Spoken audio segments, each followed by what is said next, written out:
شجعوا في نفسهم، قالوا يمكن يحصل زي اللي حصل في تونس، يمكن نبقى بلد حرة، بلد فيها عدل، بلد فيها كرامة، بلد الإنسان فيها إنسان بجد، مش عايش كحيوان. أنا بس بصور عايزين ننزل يوم 25، لو لسه عندنا نعيش كإنسان وكبني آدمين في البلد دي لازم ننزل يوم 25.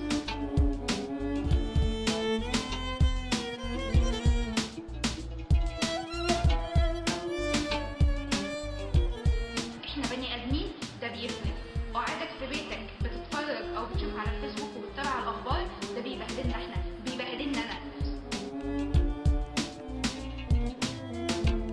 طول ما انت بتقول مفيش امل هيبقى مفيش امل، طول ما انت بتنزل وبتسجل موقف هيبقى فيه امل. اوعى تخاف من الحكومه.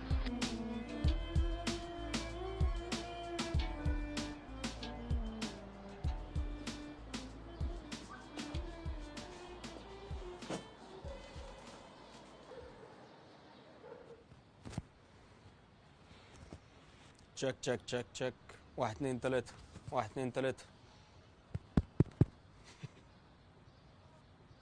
It's hard for me to talk about it 7 years later and everything is not going the right way يعني. Where do you want to start? انزل وطالب بحقك وبحقي وبحق اهلك وبحقنا كلنا.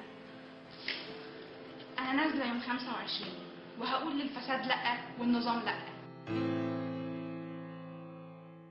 انت اللي خاين، انت اللي مشيت وسبت حقي، انت اللي قاتل سبتني ميت وتاجرت بدمي، رضيت بالقتل وبالظلم وبالقهر وبالاهانه، سكوتك خلاني من شخص راكم جوه خانه، ميت عطشان يا بلدي، ميت عطشان حريه، ميت وعندي مبدا، ماسك علمك في ايديا، بنادي بالكرامه، محفور اسمك في قلبي، بأهان عليكي دمي، ترمي التعويض لامي، وانا اللي سبت ليالي رسمت يافطة عليها علمك، انا اللي نزلت وزاره هتف وانادي واقول في اسمك، انا اللي بحبك وانتي برضه شوهتي صورتي، انا بحر شرقك رملك لسه معلمين في جسمي، انا كل ذكرى فيكي، انا كل فرحه ليكي، انا اللي بدعي طول صلاتي ان الله يخليكي، انا دمعة ام تانيه، انا حلم رحت ثانيه، انا اللي رحت مت عشان تعيش يا مصر عاليه.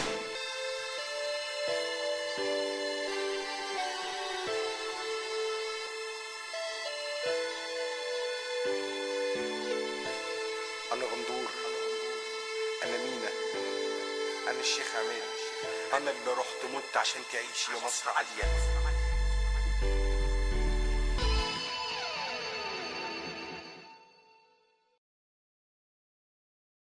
In January 2011, the revolution started, and on the 12th of February, we naively celebrated on the streets of Cairo, believing that the revolution had succeeded.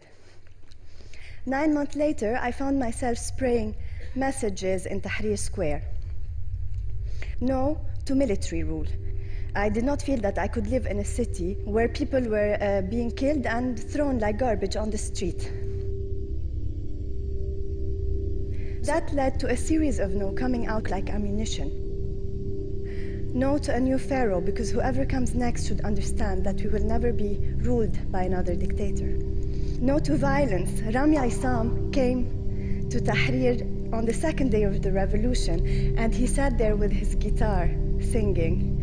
1 month after Mubarak stepped down, this was his reward. No to blinding heroes. Ahmad Harara lost his right eye on the 28th of January, and he lost his left eye on the 19th of November by 2 different snipers. No to killing, in this case, no to killing men of religion, because Sheikh Ahmad al-Din Affat was shot on December 16th during a demonstration, leaving behind 3 orphans and a widow.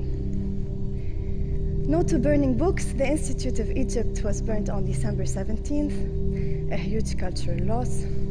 No to stripping the people, and the blue bra is to remind us of our shame as a nation when we allow a veiled woman to be stripped and beaten on the street. And the footprint reads, "Long live a peaceful revolution," because we will never retaliate with violence.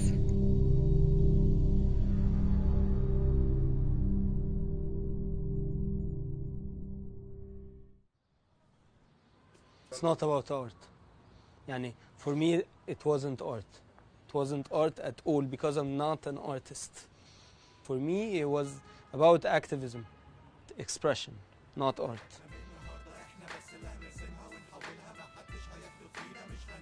You don't control the radio, you don't control TV, you don't control the internet because they are also on the internet, but you control the streets. It was a new experience. Like, we always had this authoritative police, they are on the streets, everything is controlled. And then one day, the police was not there, and we had the streets for ourselves.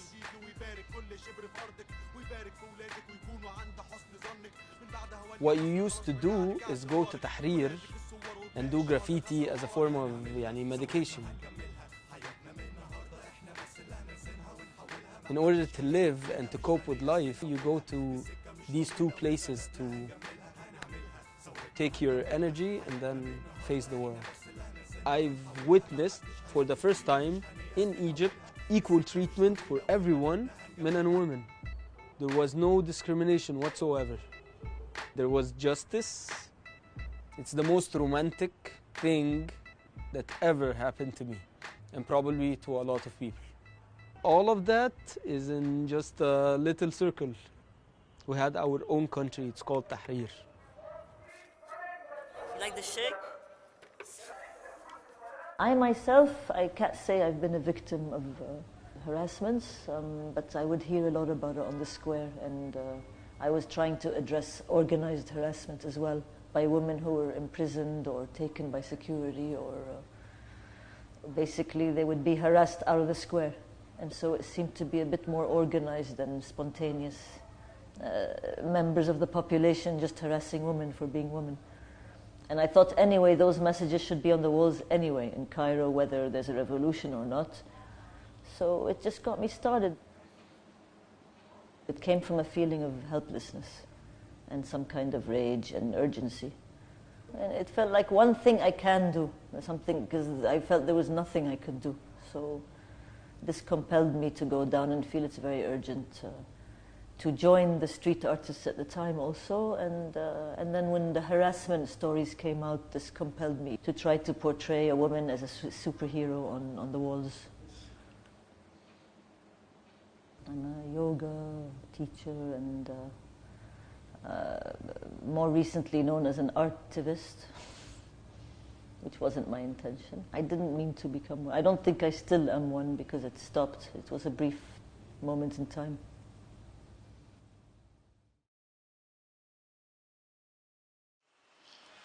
لقد كنا ننادي بإسقاط النظام، واليوم ننادي بمحاكمة هذا النظام.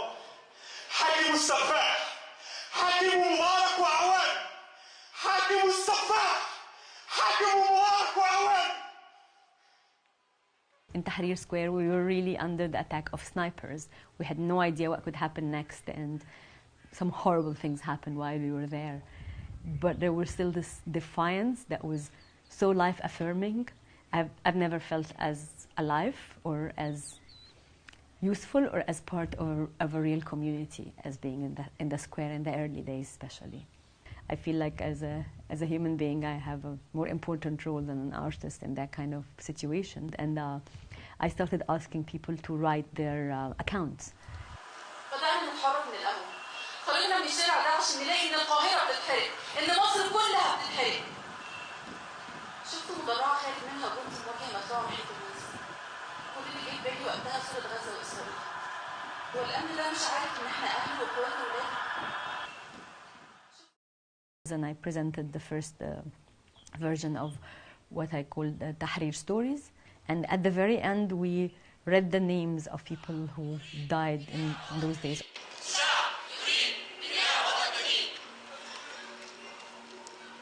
الشهيد محمد عبد التواب صالح ميدان التحرير. الشهيد محمد جمال سليم. محمد راشد 24 سنة. محمد محروس 21 سنة. was just some amazing stories of beauty and courage, and people finding their voice for the first time.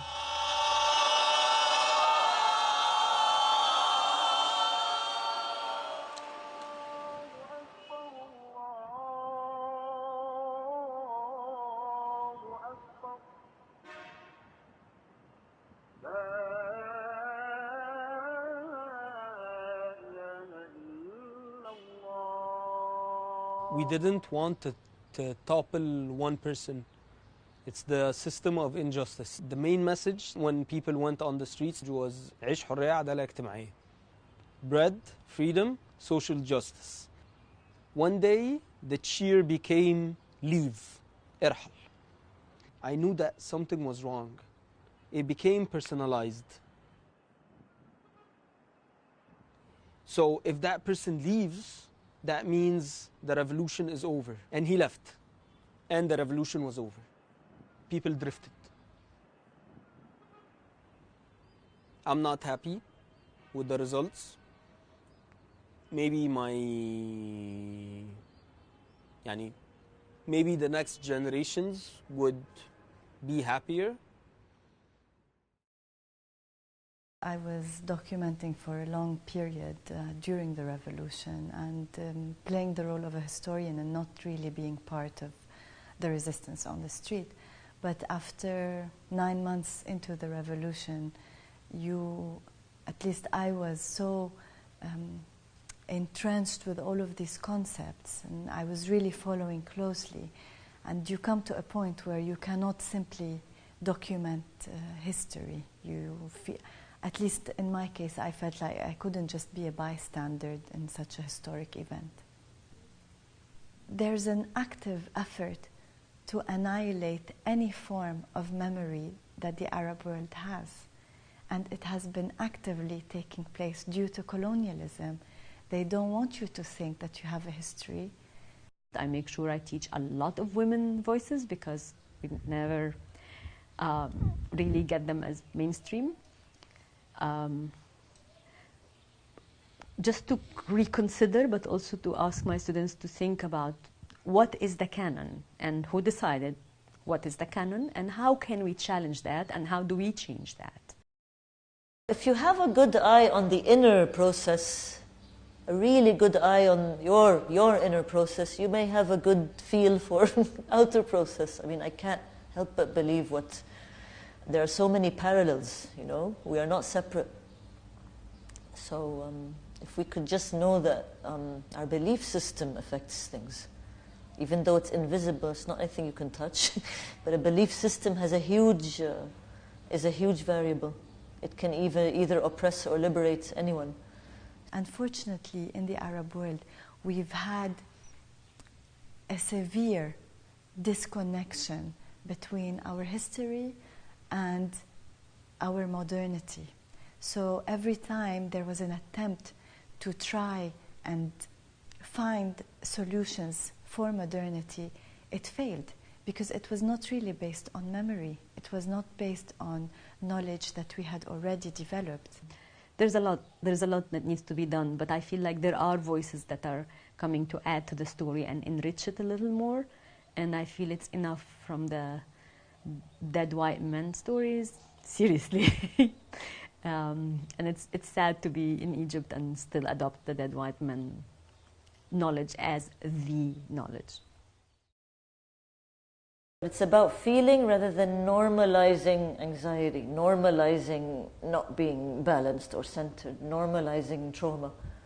To feel that you can actually hack your system to be in the moment in a different way, hopefully, just a different way than what you are in, to really feel that there is a way out and it lies within you rather than some outside force.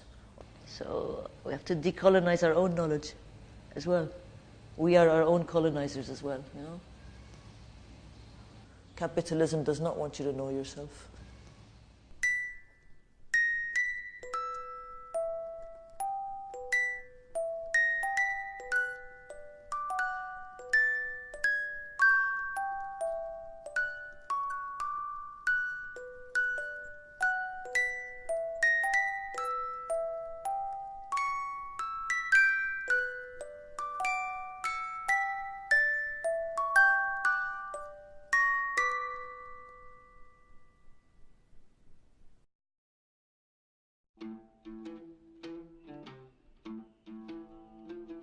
My whole program is based on this idea of opening my students' eyes into the potential that is around them for change.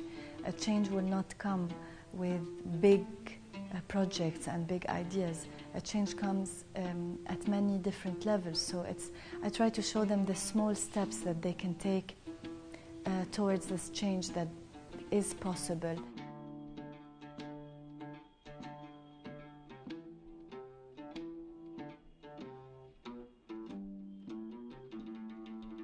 We witnessed some kind of change. We were responsible for it. Something shifted. Maybe it's already embedded in the people, and that's enough for me.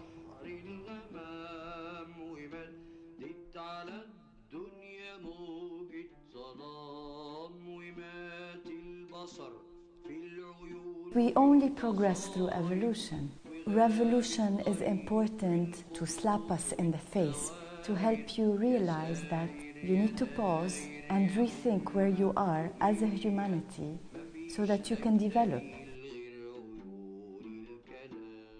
I am also a farmer, and I know that you need to plant a lot of seeds for things to grow.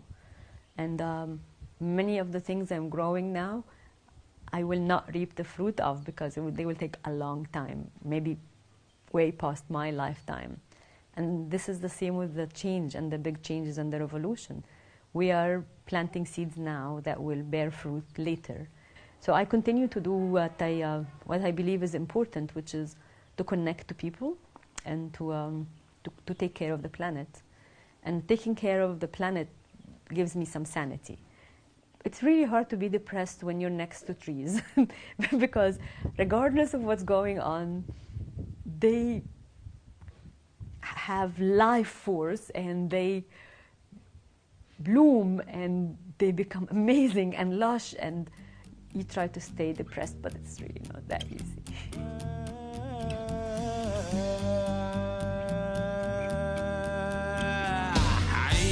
حرية عدالة اجتماعية عيش حرية عدالة اجتماعية عيش حرية عدالة اجتماعية عيش حرية عدالة اجتماعية عيش حرية عدالة اجتماعية عيش حرية عدالة اجتماعية عيش حرية عدالة اجتماعية حرية عدالة اجتماعية